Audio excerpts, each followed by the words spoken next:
Hey, everybody, as folks start to pile in here, we'll just give it another minute or so. Because if you're like me, you're coming from one Zoom from last hour to this one. So another minute or so.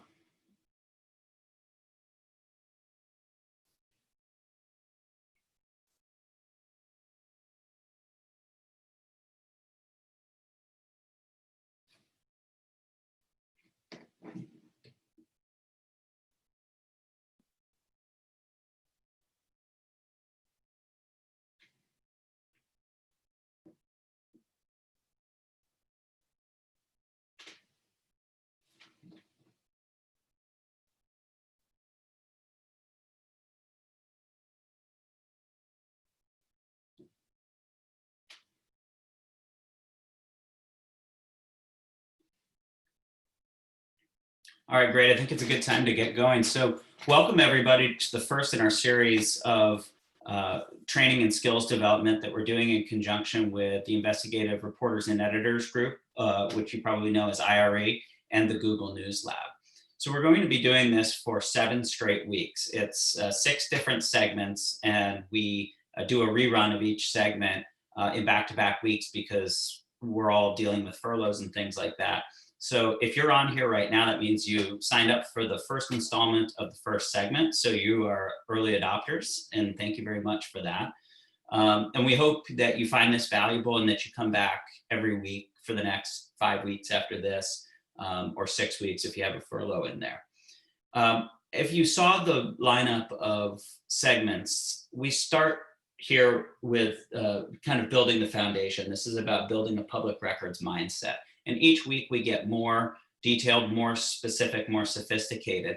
By the end of this 6 weeks, you should be able to identify public records that you might not have known existed, get your hands on them, gather them, sort them, chart them, graph them, mine them, find stories within them, tell those stories, and create a reinforcing loop that allows you to be a better investigative reporter. So I'm going to bring in Denise now from IRE. Denise, many of you have seen her in action. She's got a long resume, both as an investigative reporter and as a teacher of investigative reporting. So she'll be with us every other week, and on the off weeks, we'll have one of our partners from the Google News Lab as well. So Denise, I turn it over to you, and I'll keep my eye on the chat and the Q&A. Folks, if you have questions, either in the chat or Q&A, let them rip, and I will stop Denise at the right moments to ask her to speak to them. Sure, great. Thank you, Mackenzie, for kicking that off. We're so excited to be here. Thank you to Gannett for having us, and to all of you for being here today to talk about public records, which, as Mackenzie mentioned, is such a foundational skill to doing watchdog work. And so it's one of the first skills that we usually teach in our IRE trainings. And just so you guys get to know me a little bit, my background is in newspapers, and I actually worked for most of my career at the Corpus Christi Caller-Times, which is now a Gannett newspaper as well, one of your sister newspapers. So very glad to be here and be a part of this. We are going to cover today, first of all, we're going to talk about building good habits, how to really kind of get in that mindset and have documents and data at the top of your list when you're reporting. Then we're going to dig into how to find documents and data, some strategies for that, how to use the public records laws. And I know we have a lot of different states represented here, looking at the registration list, but we'll go over some good general tips for that. We're going to talk about how to push back against rejection, which is all too common when using public records laws. And then we're going to talk about some resources to help as well. And before we jump in to all of the meat of this, I actually have a question for you guys. I want to start a poll here. I want to know, I suspect we have probably some different levels of experience on the call here with public records laws. So tell me if you frequently file records requests, if you've done it once or twice, kind of dabbled in it, or if you have never filed a request. That can help guide me through here on the sections that we should maybe spend some more time on. Give this another few seconds here.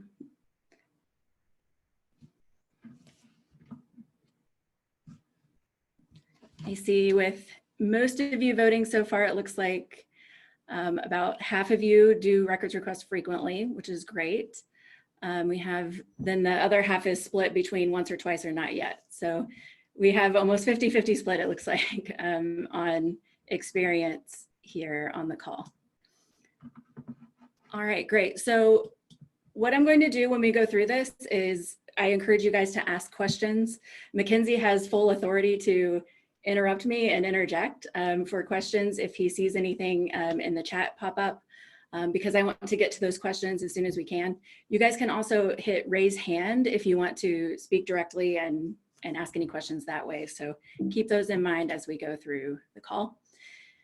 I also, I will give you guys this link again at the end, but I also want to let you know that the recording of this and all of these slides will be available on that document where you registered, that Google Doc that's our landing page for the training series here. So don't worry about taking down every word I say or every note. It will all be there for you. You can relax and enjoy and interact with the webinar here. So let's dive in. The first thing that we want to talk about is building good habits as a reporter and using these laws constantly. This is really the #1 tip that a lot of reporters who do consistent watchdog work, whether they're on a beat or on a project team or the I team, really need to use FOIA laws constantly. And a side note here, I use FOIA, the Freedom of Information Act abbreviation. That's the federal law. I use that as kind of a catch-all term for public records requests at all levels. So when I say FOIA, just think public records, basically, not for the federal one specifically, but it's a great idea to keep a number of records requests, we like to call it in the oven, cooking at any given time. So that way you can get results back, you can get your documents back kind of on a rolling basis, and you're not just kind of waiting for the next one, waiting for the next one. You should have a good solid lineup of stories coming that way. And it's a good idea to just to have this at the top of your mind. Anytime a document is mentioned when you're interviewing someone, a public official, or if it's mentioned in a public meeting, ask for a copy. You can try asking nicely first, but a lot of times you're really going to have to file a request for that as well, depending on your source. But just you always want to see the full document, the full data set, and not just the part that they are sharing with you in the interview or in the public meeting. So think about, contracts or any data sets that are mentioned in those settings. Also, I know this can be difficult when you're in the middle of a big breaking news event, but think of that as a really great way, an opportunity to dig deeper on whatever that event is. A large fire in your city, what opportunities are there to dig deeper on that? You could look at inspections on that building or previous history of that building, previous calls there from the fire department or the police department. Just take a moment during those times to brainstorm with others in your newsroom about records requests that you could fire off quickly to dig deeper, and that's a great way to keep those requests in the oven as well, to build off of breaking news events. This is just an example here from the coronavirus pandemic. This is Kaiser Health News did a story that they got these emails from some local officials in Washington State where there was an early outbreak, and they were on it. They asked for the records very early, and they got back these kind of crazy emails about Operation Red Dawn Breaking Bad.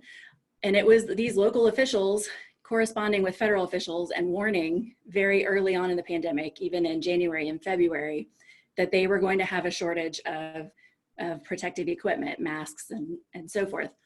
And later, you might recognize the Red Dawn emails from the New York Times did a larger investigation where they got their hands on a lot of these federal emails, and it was a very big story as well. So think about, in any breaking news situation, how you can build off of that and dig a little deeper. So some good habits to get into as well. Basic records that you can stockpile for your newsroom come in handy in all kinds of situations. And if you think about stockpiling them before you need them, then you will have them there on hand when breaking news happens, or just when you want to add some more depth to your routine stories. So I'll give you examples on the next slide of what kind of documents we're talking about here. But when you're doing this, try to get at least 3 to 5 years worth or more if they have it. If you're looking at budget information, wouldn't it be great to have 10 years worth of budget information from the agency you cover? And then you can go back and give more context to how the budget is changing over time. It's also a good idea to keep these as updated as you possibly can. I used to make myself just calendar reminders like, hey, it's time to update the budget data this month. And if you have a lot of records that you're getting, bring in the whole team. If everybody has a couple of data sets or document sets that they're updating every year, that spreads the work out and makes this easier. So take some time to brainstorm in your newsroom as well, like what could be used often in your newsroom, on your beats, or for breaking news, etc. Denise, if I may, and I want to use this as a chance too to solicit, if folks have questions, do use the chat or the Q&A, and I'll make sure to pass them to Denise, so go for it. Denise, a question for you, just as you set a reminder for yourself to continually make public records requests, are you aware of, either under federal law or under any state laws, is it possible for you to lodge a request that it is itself a perpetual request? So I'm asking once, but I'm saying every Monday or every first of the month or every year, send this to me? I believe there might be a couple of states that do allow that, but most of them do not, and the federal law does not as well. So if you have those recurring requests, it's really up to you to set those reminders and put them in however often you want. Thank you. Sure. So the records that we're talking about to stockpile, these are just a few examples. You might think of others if you take some time to brainstorm on this, but think about the things that you cover routinely, like budgets, employee salary databases. This is a great one for so many reasons. And make sure when you get it, you include bonuses, stipends, overtime, those kinds of things. That can turn into a story just right there from something you're stockpiling. But then you can use this database whenever something comes up. If a superintendent is fired, for example, you could have their whole salary history. You could use it as a sourcing document as well. If you need to, if something happens at a school and you need to find someone who works there, there's an entire list of everyone who works in every building. So you could get a hold of the janitor who has worked there for 40 years, for example. Vendors and contracts, this is where the money is going, right? Always follow the money. So think about what money your agency is spending and with whom. You get all of those contracts and you can dig into them also for watchdog stories or for breaking news if something happens. Check registries are the money that actually goes out. This is thinking about like your bank account. If you get online and you can see when every penny goes out of your bank account. Same thing happens with agencies that you cover, and you can get a hold of those check registries and add up the money that's actually going to certain projects or certain items. One of my favorite examples of this is someone in Massachusetts used their check registry to dig into how much bottled water the state uses, and it was an ungodly amount. So you can find all kinds of good nuggets in those. Credit card transactions, look at especially travel. There's always good stories coming out of how much that agencies have spent on travel. Not so much travel going on right now, but there was a lot of it in the past and there will be again. Voter registration rolls are another great one that can be used for election stories, for looking at trends and those kinds of things, but it's also a great sourcing document as well. Some states I've seen even give out emails from voters who have registered. So it's a great way to just have normal people, all the voters in your state to get a hold of. Local campaign finance. When I worked in Corpus Christi, this was our #2 database just after salaries. But local campaign finance data that it can be hard to get sometimes. Sometimes it's locked up in PDFs.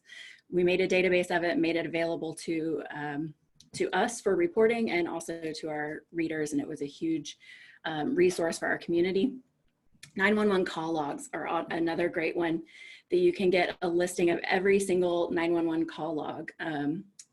Now, different jurisdictions give out different information here. Usually it's just an address and a time and what type of call it was. These are great for breaking news. If something happens, you can look up how many calls have been given or how many made to a certain address over a certain period of time. And you can also look for trends in that as well.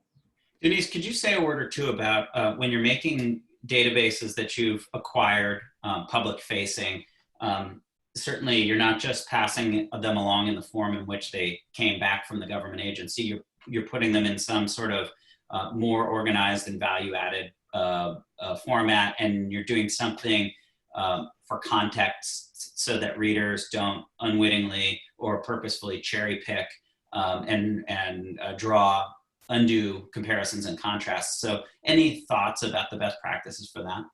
Oh yes, most definitely. So there's lots of different ways you can do this really, but back then we used Caspio was our tool that we used to make these databases online and searchable. And of course, on that database page, we put the necessary context and where these documents came from, what period of time and the sources and all of that. But we also did numerous stories from those databases that talked about trends over time and putting them really in context of how much was spent and different candidates and all of that. So we did a lot of context work on that as well. It's in the early days of putting databases online, there was a lot of just throw this online and let people search it.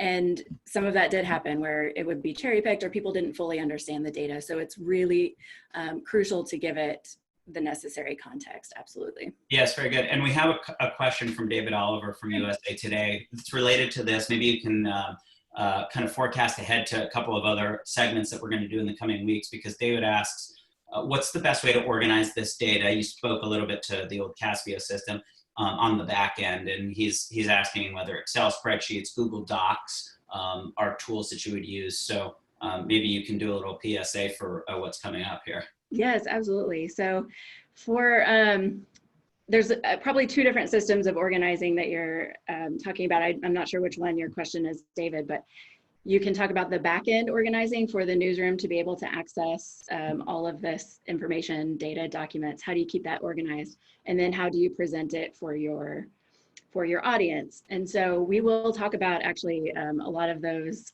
questions in depth on Introduction to Data Journalism. And we also have 3 sessions from Google coming up as well. So they will talk about a lot of their tools. So, you know, Google Drive really is one of the best tools, just to kind of give you a quick answer here. Google Drive, if you're looking for the back-end organization, like is the best tool. I feel like we use that here at IRE. That's how we run all of our conferences and all of our training actually. And we're a remote organization, so that's how we share everything amongst staff. So we use Google Sheets for project management, and we use Docs for sharing. So those are really great tools. We'll talk a lot more about audience presentation in the final session on data journalism as well. That's lovely. Thank you. Yes. All right, any other questions at this point? I have a couple stop points in here built in so we can take a breath and ask for questions. Yeah, folks, Nichelle Smith, also of USA Today, has a question. And Nichelle is part of our investigative team across the network as well, just for context, Denise. So what Nichelle asks is, a lot of my work intersects with history. And she was a key member of the 1619 team at USA Today. I just parenthetically add, how can I make better educated guesses about what data may be available in historical records, particularly when working with sources who may not understand the importance of what it is they have? Oh, wow. Yeah, that is a really great question. Some of this might be answered when we talk in the next section about finding data and how to think through this question. So I'll try to address some of the historical aspects of this as we go through that, if that's okay, Nichelle. This is the next section we're going to talk about here is how do you know what's available, really? And my first stop was always record retention schedules. And Nichelle, I feel like this could actually be really helpful to you as well if you haven't used these before. Record retention schedules are a guide for government agencies at all levels, from the ambulance district on up to the federal government and state agencies and everything. So these are a listing of all of the documents and data that they are required to keep, or sometimes it is also a suggestion. It just depends on your jurisdiction there, but in a lot of places, these are required by the state. And these are like a menu that you can order off of, really. These are records and how long they have to keep them. So, Nichelle, if you're looking for something that is going back many, many years, you can look for those records that are permanent. Now, not all of these are public because there might be some exemptions, which we'll get to here in a little while, but they are available, they are there. So there's an example here in this link to Missouri governments if you guys want to look at that. But really, I recommend Googling your own state agency. And I noticed there were a lot of you from the Des Moines Register registered today. So I actually looked up Iowa and did some quick Googling here. This is an example of Iowa's General Records Retention Schedule, which is for all of the agencies in Iowa are required to keep these basic documents. So for example, it tells you the promotional and informational activities of the agency, like presentations that they give to city council, publications. They are required to retain those during the fiscal year that they make them, basically.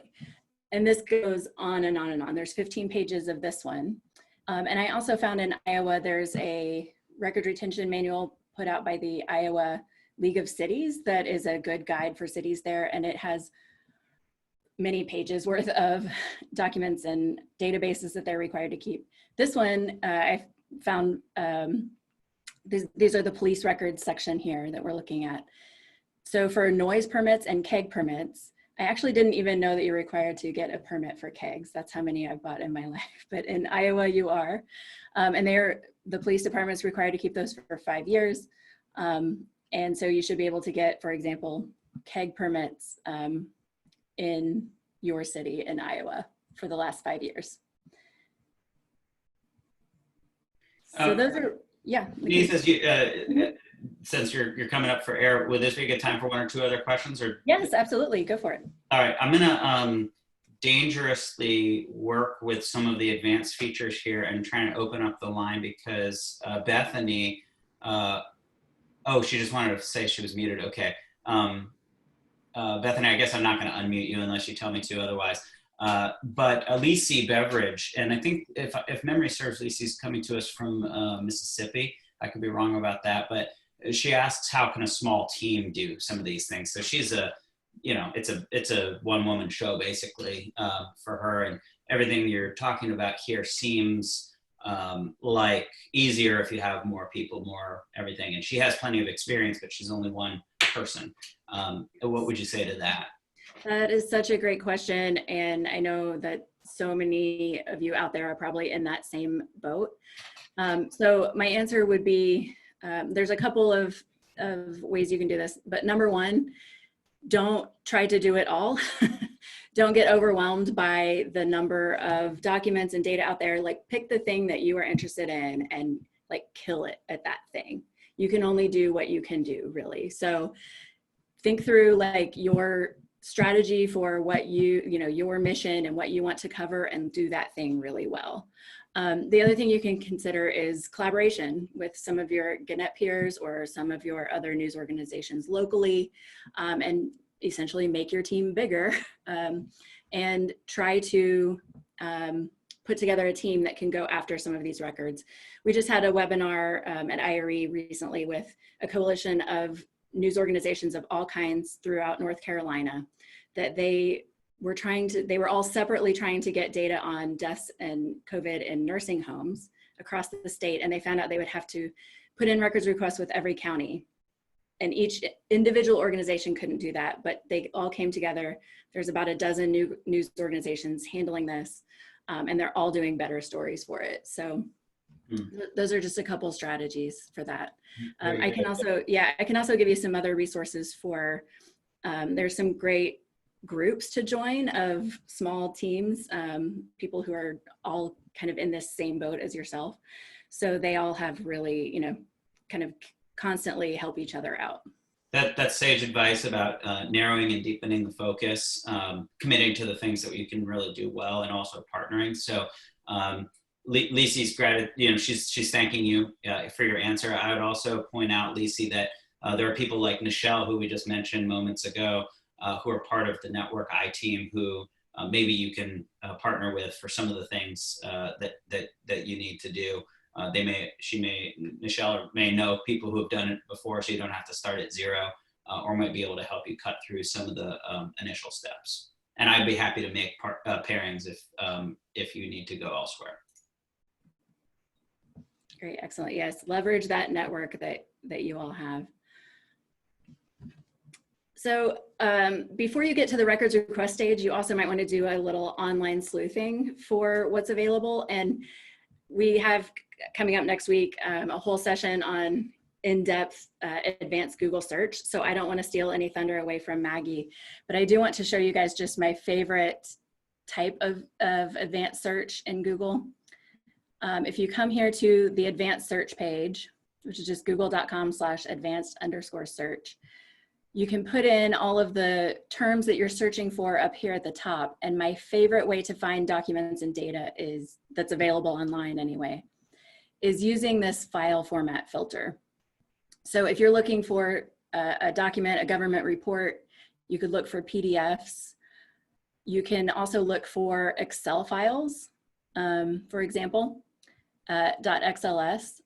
And I know plenty of reporters who have found some really great stuff looking for PowerPoints, because government agencies have conferences and workshops just like we do, just like journalists, and they put their PowerPoints online for their audience and don't think anyone else can find it. But if you do a deep Google search using this, you can find some really great stuff that way. So that's my quick plug there for using Google Advanced Search. Google also has a really great new tool. It's a data set search that has data sets that are from trusted developers, essentially. So they're from government agencies or from news sites such as ProPublica. So it's an easy way to kind of cut through the noise and find good data sets that are available online. But obviously, a lot of finding documents deals with sourcing offline, right? How do you talk to people about records? And this might get to some of those earlier questions as well about the historical data, because some of this is really just getting to the right person. Who always look for the person who is the closest to that data or those documents. So this can be very hard, I know, to get around the PIO. But if you need to, you can request the entire organization chart or the salary database to find these people. Try to get to the records clerks, the IT professionals who deal with the data. If you're doing a story on building permits, for example, try to talk to the inspectors who actually fill out those permits. Talk to anyone who actually works with the records. That's the best idea here. Get as close as you possibly can. Sometimes you have to burrow really hard to get through the layers of bureaucracy to them. And when you get to them, ask them lots of questions just about their daily routines. Like, what documents and data do you use? How do you use this in your job? Just tell me about your day, and how do you analyze this? Or how does this help you in your job? How do you fill this out? All kinds of those types of questions just really help you understand the origin of those data and those documents. Ask them how it's gathered and how it's stored. All of that can help you build your records requests in the best way possible when it comes to that time. And if you make friends with these people, hopefully that they'll get you your requests a lot more quickly as well. And if anybody's had success cultivating sources while stuck at home, when you can't like take that person to coffee or any of the other old tricks to develop trust, put them in the chat here, because I think we could all benefit from picking one another's brains on that. Most definitely. And I can take that opportunity to actually plug, if you guys aren't totally zoomed out today, about an hour after this ends at 3 p.m. Eastern, we have a webinar that's free to any journalist through IRE on sourcing in the time of COVID. And we have several reporters talking about exactly that. How do you build these human relationships when you can't talk face to face?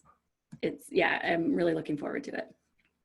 So The next tip I have is to watch for forms. So if you are working with an agency at the time when we can get back into them, if you are there in person or if you are sleuthing online, watch out for forms because these are filled out by someone at some point, and in a lot of cases they are turned into data. At the very least, they would be a stack of documents that you could get. And this is just an example that amuses me, so I included this.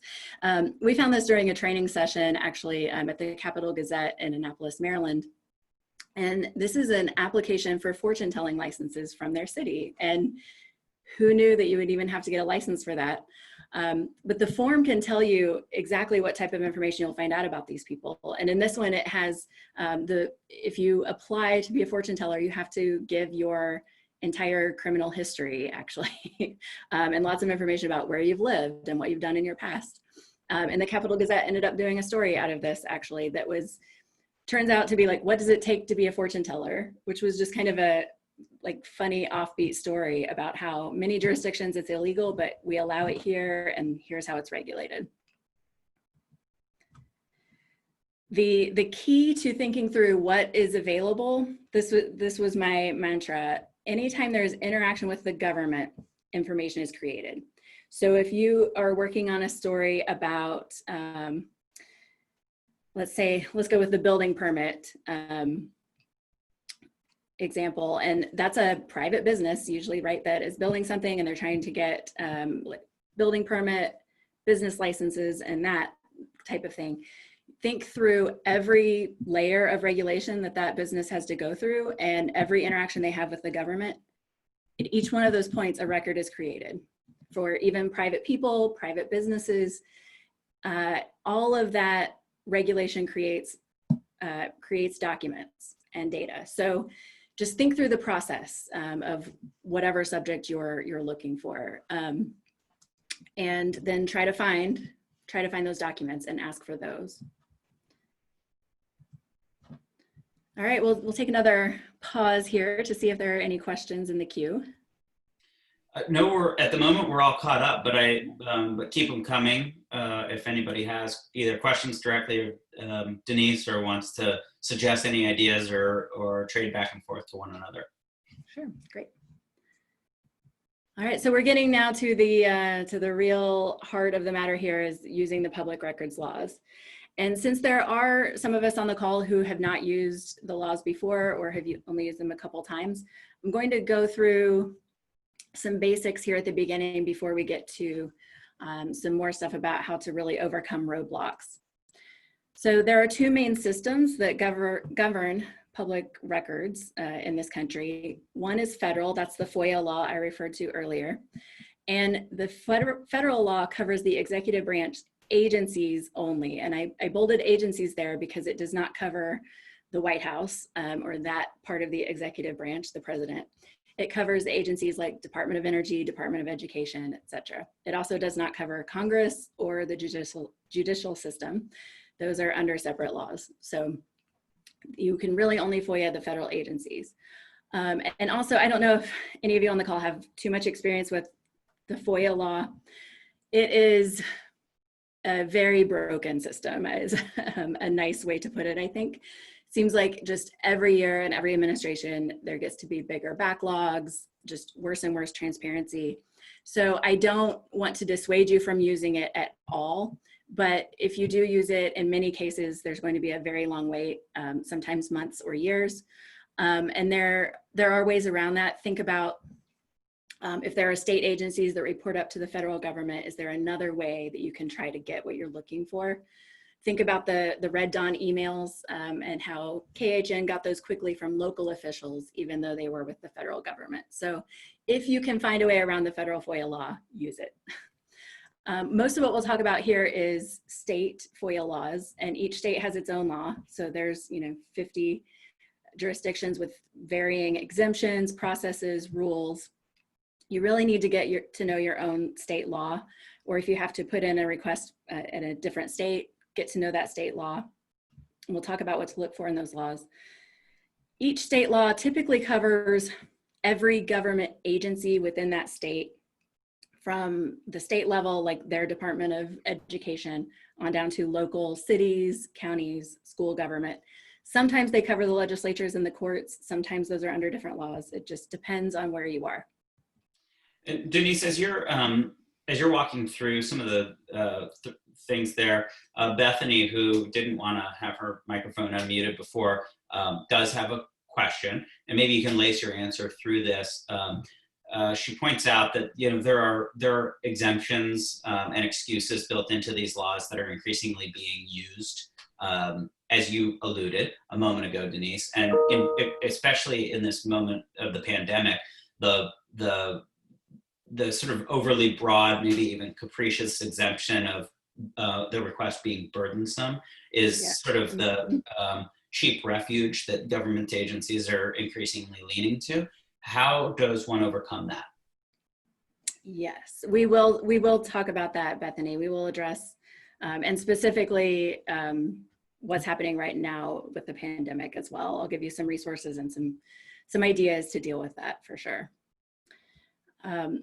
This is from a Gannett paper, Milwaukee Journal Sentinel. This is a project a couple years ago that I love to reference just to put in perspective how open states are. You can explore this on your own time and look at your own state, but it's a really great resource just to look at like the basics of your law and how it stacks up. What's open in really every case in every state, there's some examples that are wide open. Things like budgetary information. If you want the budget of your city, you can get your hands on that. Public salary databases, police call logs, emails, contracts, those types of things are open with some exceptions to the rule there for sure. So records can be kept in every form too. So don't just think about paper, think about electronic, body cameras, videos, think about text messages and different communications methods, think about databases. Here's my resources about the COVID pandemic. So in normal times, which is a lot of what we'll talk about is how to use the law really in normal times. And it's bad in normal times. And of course now government agencies have used the pandemic to be very transparent, right, about what they're doing. No, I'm kidding. Of course, they're using the pandemic as a cover to, no, we don't have even time to deal with this. So we actually did have a webinar in conjunction with Reporters Committee for Freedom of the Press a few weeks ago about dealing with this specific problem. And Reporters Committee are the most amazing group out there for help with records requests. If you have not ever used them, they are amazing, and you'll hear me mention them several times really, but they have been building resources and kind of comebacks and a list of ways to overcome those roadblocks. So I gave you guys a link to that here.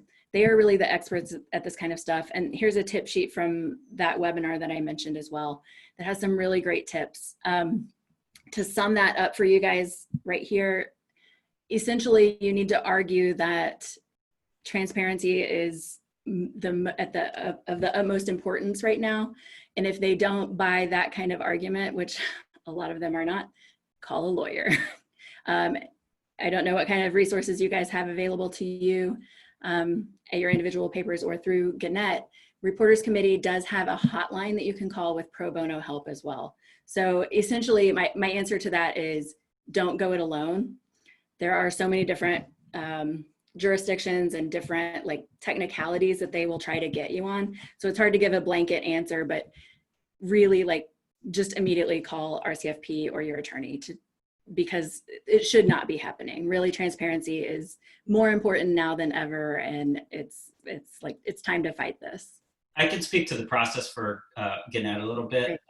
So we, our default position is that public records are public, and when we ask, we deserve them. And so we're going to go to bat for you. Of course, like any legal proceeding, you're going to weigh your likelihood of winning against the consequences of attempting to win. For example, sometimes it might cost many millions of dollars for something that's pretty small.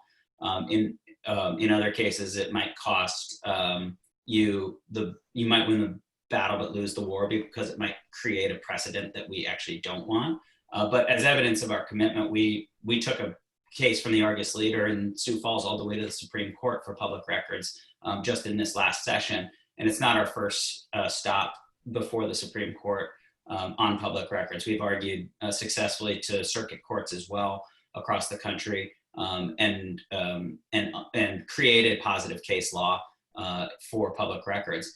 Before you go hiring local counsel, which bills at the hundreds of dollars an hour, we have a person called Mark Farris, Faris, in our organization, who is intimately familiar with public records law in all 50 states and doesn't cost you anything. And so he can help you oftentimes resolve these things without having to go to court.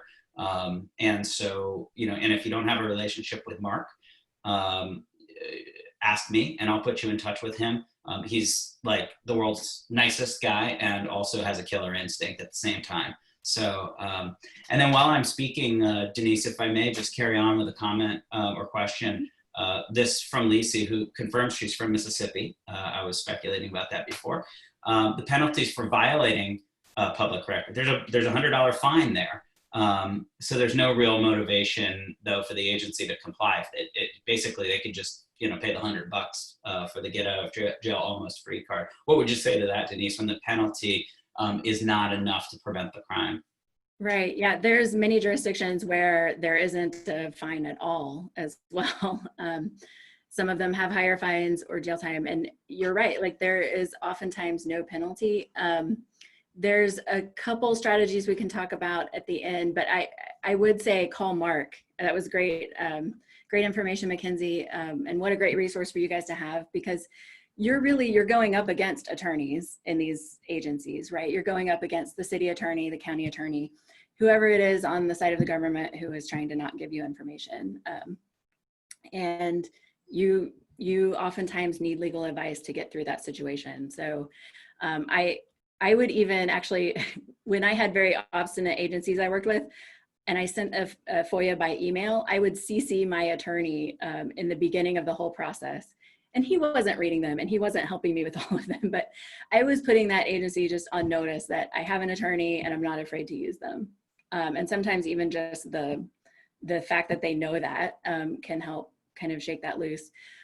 Because for them on their end, like, yes, maybe the fine is only $100, but if it does come to any kind of lawsuit, there's all kinds of attorney's fees. There's embarrassment, there's your boss being mad at you, right, for bad press for their agency. So there are other repercussions besides just that $100 fine that you can kind of use and leverage to your benefit.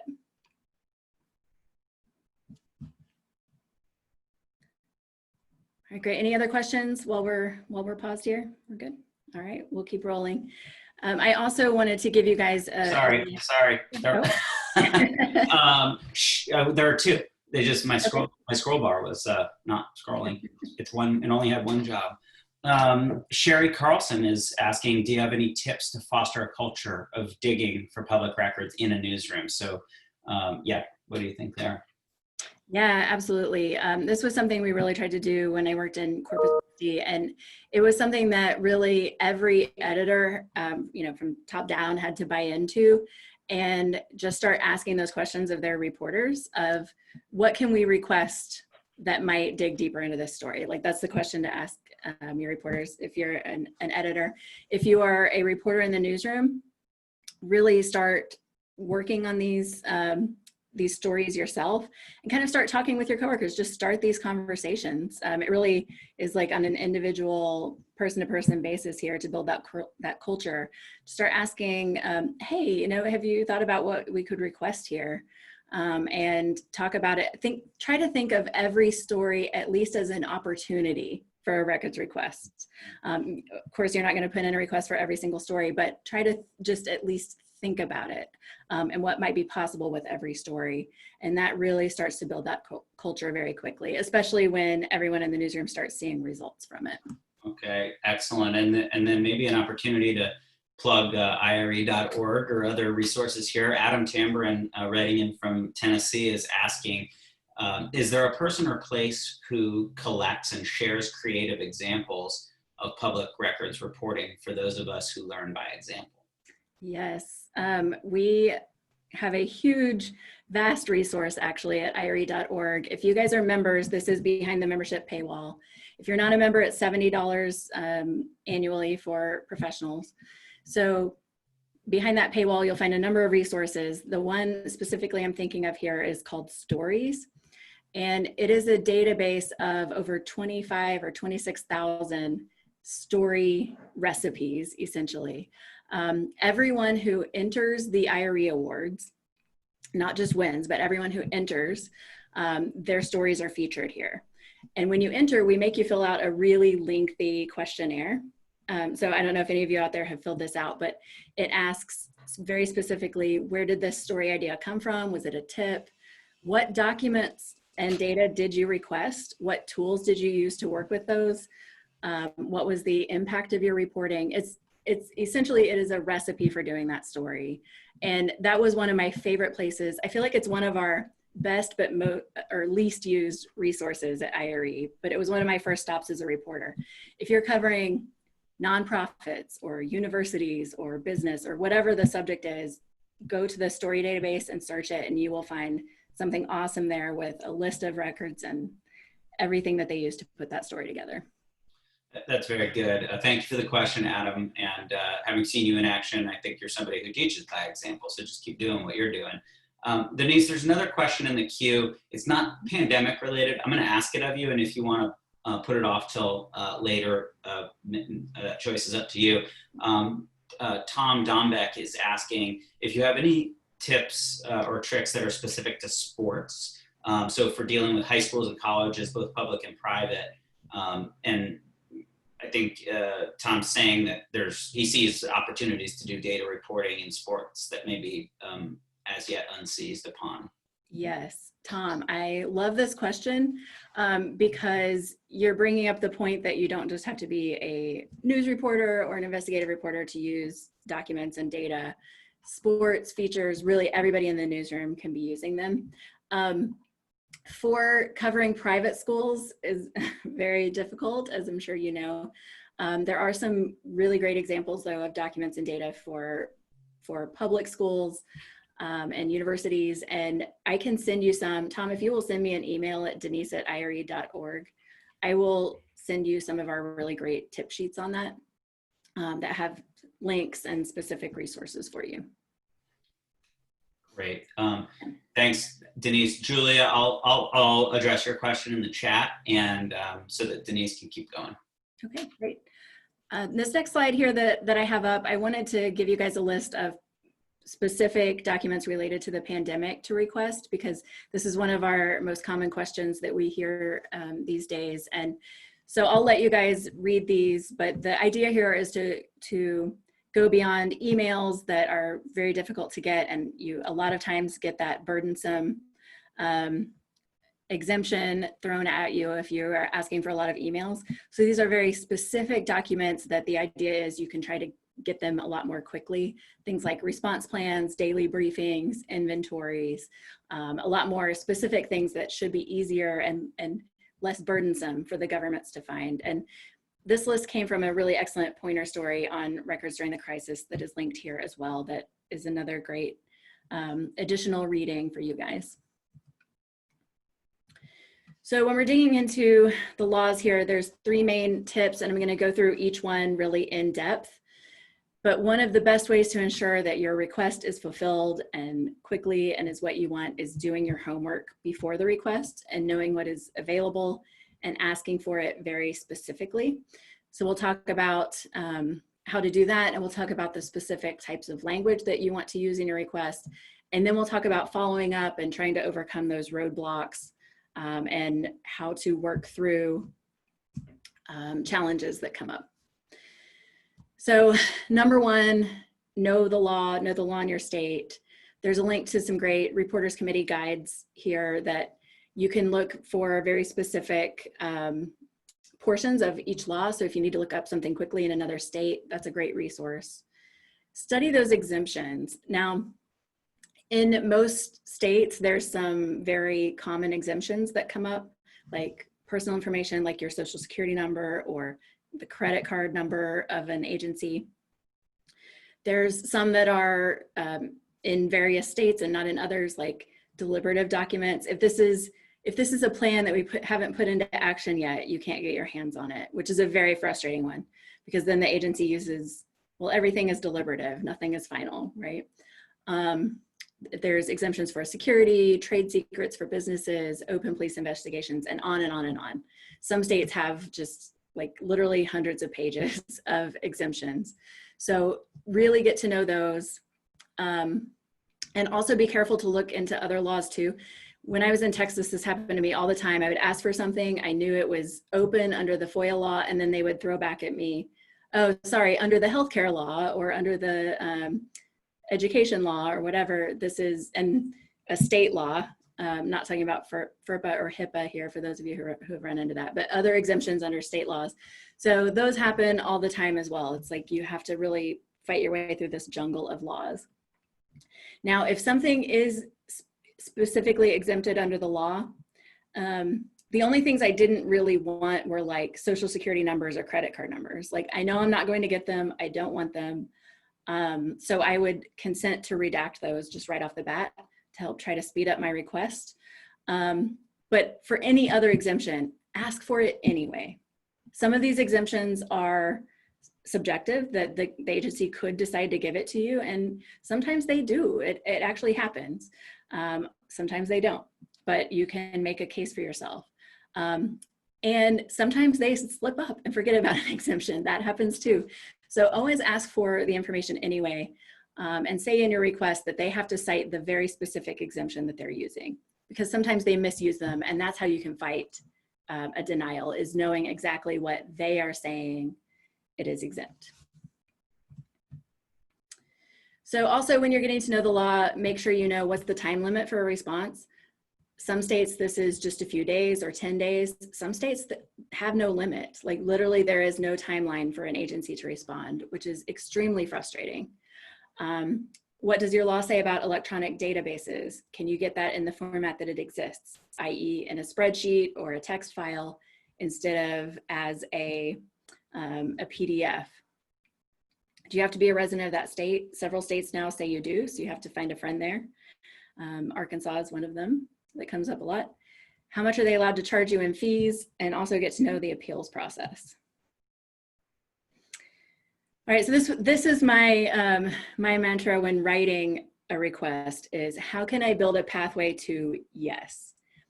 In other words, don't give them any excuse to deny your request on a technicality. So think through, remember, in most cases, there is an attorney on the other end of this. So how is this attorney going to try to get out of your request? Did you give too broad of a time frame or no time frame at all? Or did you give a slightly wrong name for the report that you were looking for? They can use all of those excuses to deny a request. So don't let them do that. So be very, very specific about what you're looking for, the time frame, and the format of what you're looking for. In many states, you also need to address your request to a very specific person in an agency, the person who is the record keeper in that organization, or sometimes it's just the head of the organization. In some states, they can throw your request in the trash if it's not addressed to the right person. So be careful about that. Be careful about keywords if they are searching emails or database. This is one way to overcome that burdensome exemption as well. If you are very specific, I want emails from one person to another person during this specific week about this specific topic, these specific keywords. There is no way that's a burdensome request. If you're looking for emails over 3 years from everyone in the organization, that could be argued that's a burdensome request, right? So think through what you really need and give them very specific keywords and people to search for. Denise, has it ever been an effective way to get prevent us from getting records to say, well, your request unto itself is not burdensome, but the queue that it's behind is burdensome, and therefore I'll never get to it? Yeah, I mean, that's not using necessarily like the burdensome exemption itself, but just saying like there is a backlog, right? And this is what the federal government does. there's backlogs for years, literally. So yes, like that happens, especially in the states where they do not have a time frame to respond. If there is a time frame to respond in your state, they need to meet that. Sometimes they might come to you and say, look, I am really overwhelmed right now and I need an extra week. And it's kind of up to you and your relationship with that person to say, okay, I'll give you an extra week. But if they aren't meeting the times listed in your law, they are breaking the law. And that's time to call Mark or call the Reporters Committee, get some legal advice on that. And I think just a sort of negotiating technique is, you give something to get something. So giving them the extra week is giving them something. So it might be, okay, yeah, it's fine, the extra week, but then I'm going to need a little extra something from you and a added dimension to the request that you might have held back because you're being timid or polite or whatever. And it may seem like, maybe I will get that original request to you sooner because I don't want to do the more complex request a week from now. Sure, absolutely. And it's part of your relationship with that person. And if you put in a lot of requests to an agency, you probably know their record keeper pretty well. And it does help build a good relationship sometimes to, give and take a little bit and negotiate. If you also are getting denied or they're just not responding to you, one of my favorite tactics I've seen from reporters is to send an email literally every day to that person about your request. And you can set these up automatically, right? Through like Gmail and a spreadsheet that doesn't even take any time on your part. And they might fulfill your request just to get you to go away. Like just anybody on this call with kids has been on the business end of this tactic before. Yes, it is. You're right. It is. It's a time-tested tactic for many people, but it works. And I've seen people post the responses that say, just give her what she wants so she'll go away. They actually say that in the emails. And you know what? It's your right to have these records. So if you have to be a pest, be a pest. Absolutely. It's persistence really is what gets the records. All right, so let's look at a couple other tips here before we get to some language. But in some locations with the federal FOIA and some states, you can ask for expedited processing and varying degrees of success. I would say it probably works at the federal level better than any other to say like, I am a media requester and this is of huge public interest and here's why. Also, this is another great shortcut. If something similar has been requested, you can shortcut the whole process by saying, I want everything that you gave Denise on August 2nd, 2019. And they have everything already together and everything should be ready to go, reviewed by an attorney, and they should get you that really like the same day or within a couple days. So oftentimes, if something is of big public interest, there have been requests before.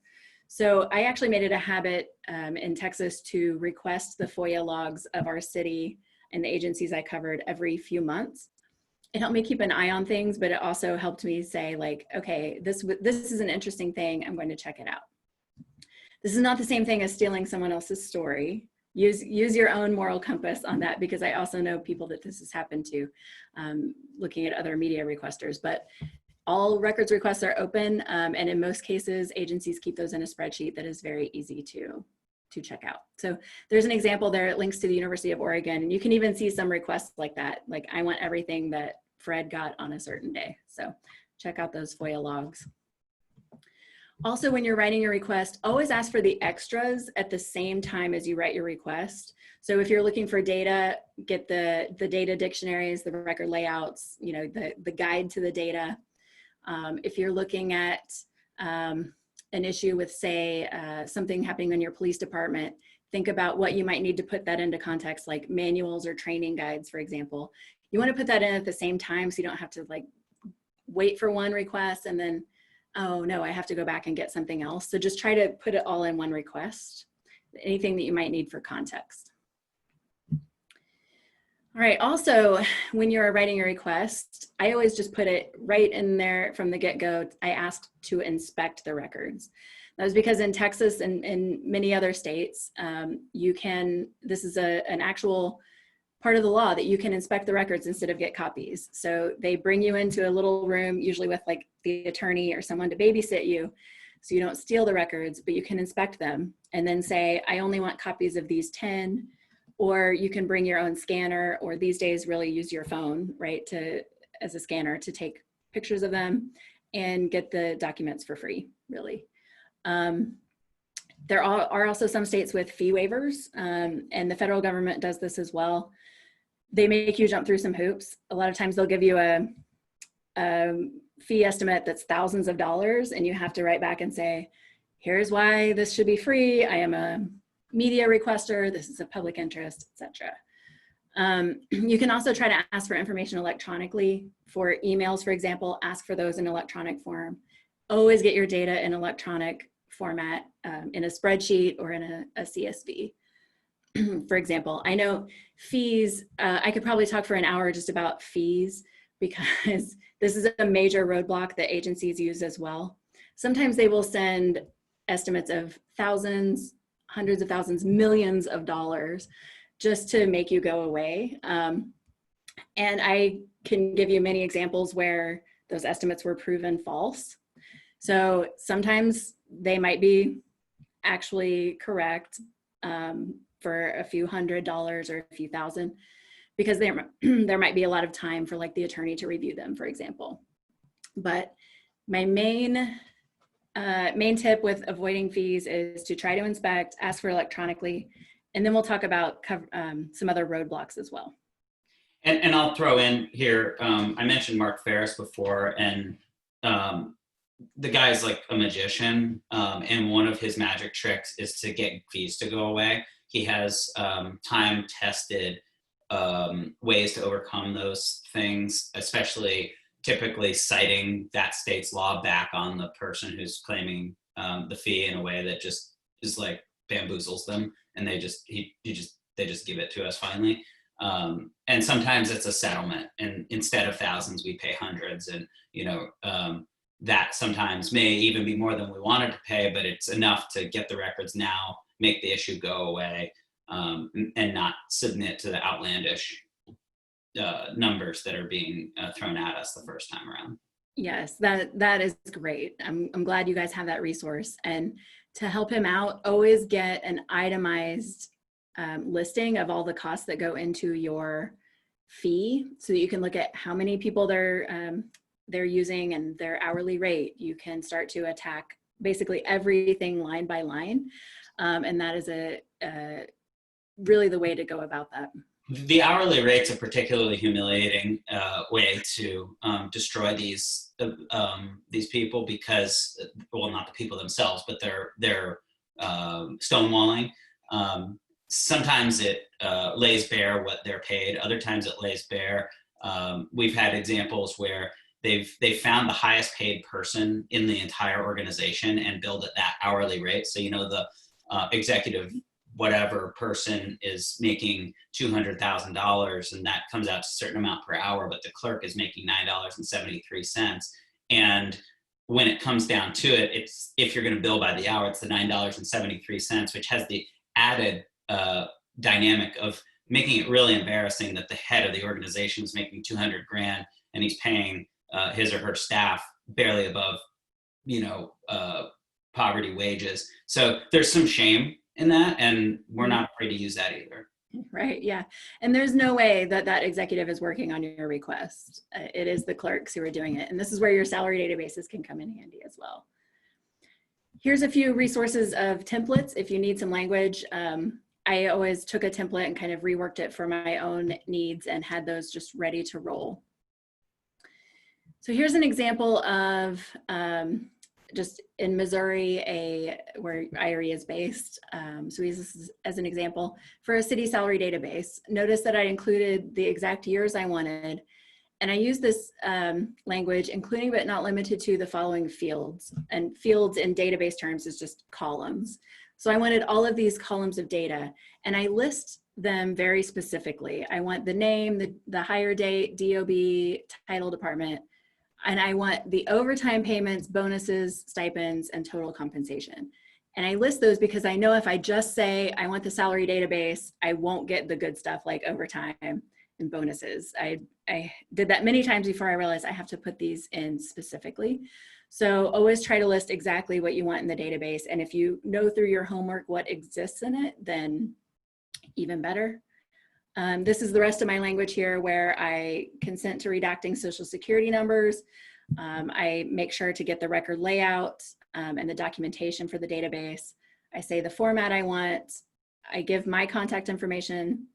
And I always said, like, we could spend in our newsroom, we could spend $50 without having to, you know, raise the issue with our editors. So I would put that in my request, like, please contact me before fulfilling it.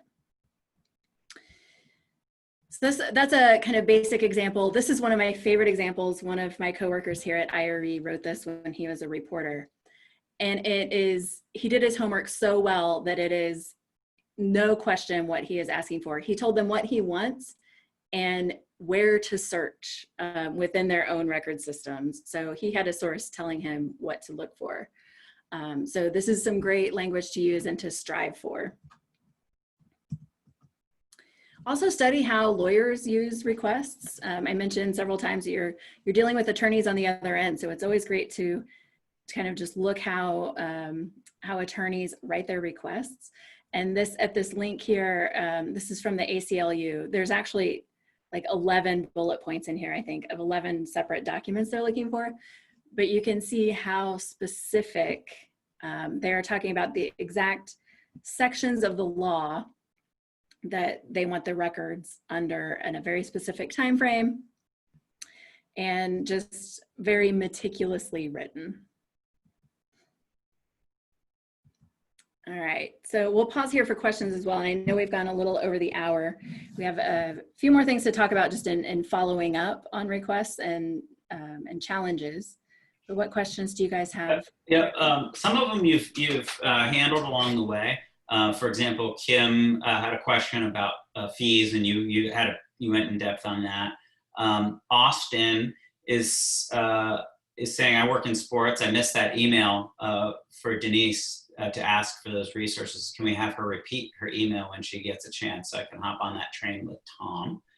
Yeah, absolutely. I am Denise at IRE.org. That's DENISE at IRE.org. There you go. And then Chad, let's see here. Chad says, or asks, do you have any tips to get around the ongoing investigation denials? And he puts that in quotes. Yeah. Yeah, so in most states. I'm sorry, that's Chris, not Chad, good. Yeah, in most states, police agencies do not have to give you documents that are dealing with open investigations. Most places, with just a couple exceptions, South Dakota being one, you can get just the basic police call information, like the top sheet of the report, essentially, but that's it. There's not too many ways around it. Honestly, they can kind of say whatever is open is open. And just be careful to look at the law in your state to know when it is specifically closed. That's your one like option that you have. In Texas, a case was closed when someone was arrested and there was a prosecution. And so if there was a cold case open forever, it could be open forever without anyone prosecuted for it. In some cases, though, they might have the option to give you the document, so you can argue, like it's not a black and white exemption, like they could give you the documents. So you might argue it is in the public interest in some way, which is for a lot of cold cases, for example, it is in the public interest to release that case file. So there's a couple of ways, but that's a very, very common exemption. And oftentimes, even when you appeal, even the higher agency says like the police have wide latitude on that one, unfortunately. There are the Q's building here. One that Maya asked some time ago, but it was in the Q&A instead of the chat, so I just missed it. And she's asking about private universities. So maybe they're not, maybe they're not subject to state law, or they're not a state agency unto themselves. And so they don't have the same sorts of obligations. And so how do you extract records that may not be technically public records? Yes. So private universities and private businesses are not subject to these laws in any way. But this is where you come back to thinking through what interaction do they have with the government? What regulations do they have that create documents? So in the case of private universities, what do they have to report to some public agency? And I don't actually know the answer to that question, but that's the question to start digging on. In some cases, I know they do have to report like their endowments and things like that to the SEC, I believe, federal government agency. So start there with that question and try to find out what they do have to report, how they're regulated through Department of Education or other financial ways. And those are documents that you can get through some other agency. So kind of skirting around that. And then the other way, honestly, is just sourcing, right? And finding a tipster who is not afraid to send you documents. And that's good old fashioned sourcing and trying to get at the people who have knowledge and can share with you those documents. Good shoe leather stuff. I got a few more. So let me just give them to you in order in which they came in. Ashley's asking about how one finds a balance with the PIO, being firm about the request, but maintaining a good relationship with them for your everyday needs. I wish I knew the answer to that question, because it of course depends on your relationship and the person on the other end. And honestly, your experience with public records laws completely depends on the person on the other end of it. You can have a great law. Florida widely recognized as the best law in the country. And if you're dealing with an obstinate agency, like, you're going to have a bad experience. So the sourcing and dealing with the person on the other end is so important. I feel like with PIOs, it is a fragile relationship in a lot of ways, unless you just have a totally awesome one who isn't afraid to set you up with interviews with anyone and all of that. But I would always maintain, your principles of, I want to talk to the person who is closest to these records, who really, who knows the answers to my questions. And I know a lot of reporters who will even try to just throw out questions that they know the PIO has no idea. Like, they might use some crazy data terms, like start throwing out SQL queries to them, or something that really confuses them until they have to go find someone else. Like that is a strategy. But any way you can try to get around them or through them, to get to the person who is closest to the records. Very good. And I might throw in, make the request about the request, not about the person. Yeah. That's one way to sort of separate the relationship from the request. So also, you have a common interest, hopefully, with that person in truth, accuracy, fairness, balance, maybe not in transparency. That may be more your interest than theirs, but appealing to those common interests could be good. You mentioned, Denise, Florida having widely regarded the best public records law in the country. And Mike, who happens to be from Florida, Braun from Fort Myers, made a good suggestion. He said, sometimes there's always going to be a way around. Sometimes the same documents may be available through the courts rather than through the administrative agency. So good suggestion there. Great suggestion. Carrying on, here, I'm going to jump to Stacy, who is in Florida as well. How much progress are we making against Marcy's law in Florida? I actually have a report where an overzealous person redacted the grandfather part of grandfather clock. Do we have workarounds? Are you aware of this law, Denise? No, I actually am not aware of that that example in Florida. Although I would say, just in general, like, there is a lot of erosion of public records laws in every state. I feel like, especially as state media, like newspaper organizations have become smaller and not as strong. There's a lot of laws every session in every state to weaken public records laws. So this is the one part where, as reporters, we really do, argue for transparency and against a lot of those exemptions. So I don't know what progress is being made in Florida, but I hope what they're doing is working. I would consult your state Freedom of Information Coalition is probably working on that. Right, and the FSNE, Florida Society of News Editors, may be a resource for you there, Stacy. And maybe this is an example, again, where Mark Ferris can be helpful. Last question in the queue, Denise, and then if you have any other things that we want to cover. This person, Kara, asks, can universities cite the ongoing investigation example for something that's not law enforcement related? Kara gives a suggestion that I don't know whether it's defined as law enforcement related or not, but she says, for example, an internal sexual assault investigation. Maybe harassment would be, yeah, I don't know. Yeah, in most cases that probably is handled by their police department, or at least in some way handled by their police department, and Title IX, like probably several departments and agencies wrapped up in that. And university police departments are police departments that can cite that law in most places that I know about. So unfortunately, yes, if the police department is involved. Yeah. Okay. We've exhausted the questions that have been written down. There may be others in people's minds. Great. Yeah, and I have a few more slides here. We talked about a lot of the challenges that just came up organically while we were talking. So I'll go through these really quickly, but just a few ways you can help protect yourself in this process is documenting everything for every single request.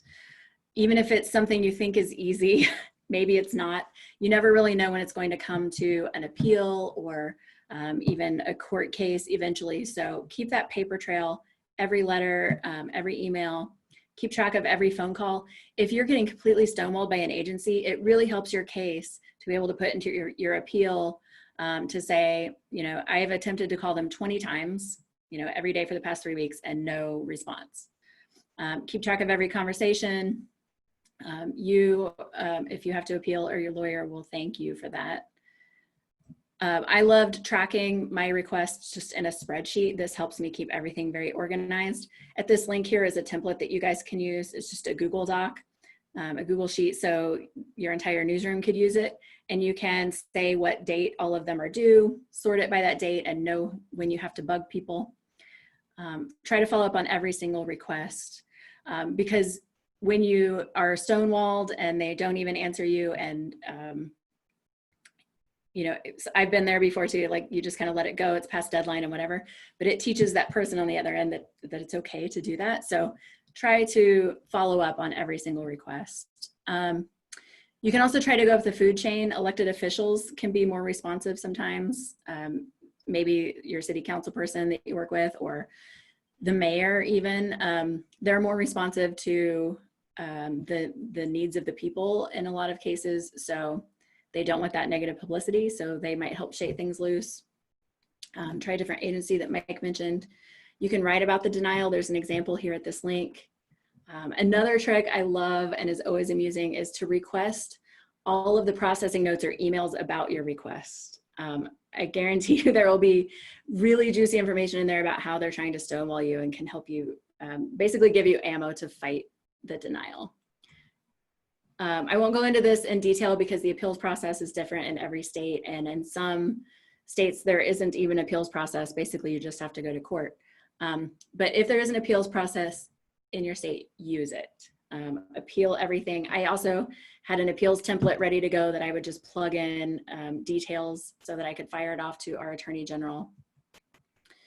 Always appeal is a refrain that you'll hear from a lot of reporters who do this work a lot. Just always appeal, always fight for it. And here is a list of resources for you guys. I've mentioned RCFP several times. They are amazing. You guys have Mark at Gannett. You have some state resources as well. In most states, there's some kind of coalition of Freedom of Information advocates. Sometimes it's the Press Association or Sometimes it's a group of attorneys. They were a huge help to me in Texas. We had the Freedom of Information Foundation of Texas. The National Freedom of Information Coalition also has grants to sue. So if that's something that Gannett wanted to look into, it's funded from NITE. Also, local press clubs can help. At IRE, we have a couple of really great listservs if you're looking for some tips from other reporters. Our most active one is called NICAR-L. It's got over 3,000 data journalists on it, and people are so helpful and so smart on that listserv. So if you just want some advice from other reporters, don't be afraid to throw something out there. And then here's a way to get a hold of me. This is my email. Again, denise@ire.org. Do not be afraid to reach out. We at IRE want to be resources to you guys as well. If there's anything we can help you with, even if it's to point you toward one of our members who does good work in a certain area, we are happy to do that. So don't be afraid to reach out. All of this information, these slides and the recording of this will be listed on that Google Doc there that you guys registered on. And also to give a shout out for some other webinars if you guys need help in.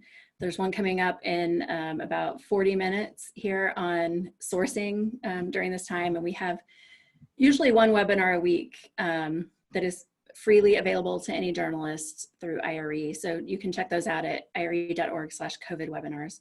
There's a bunch of recordings there as well, including one on records and other really great timely topics there as well.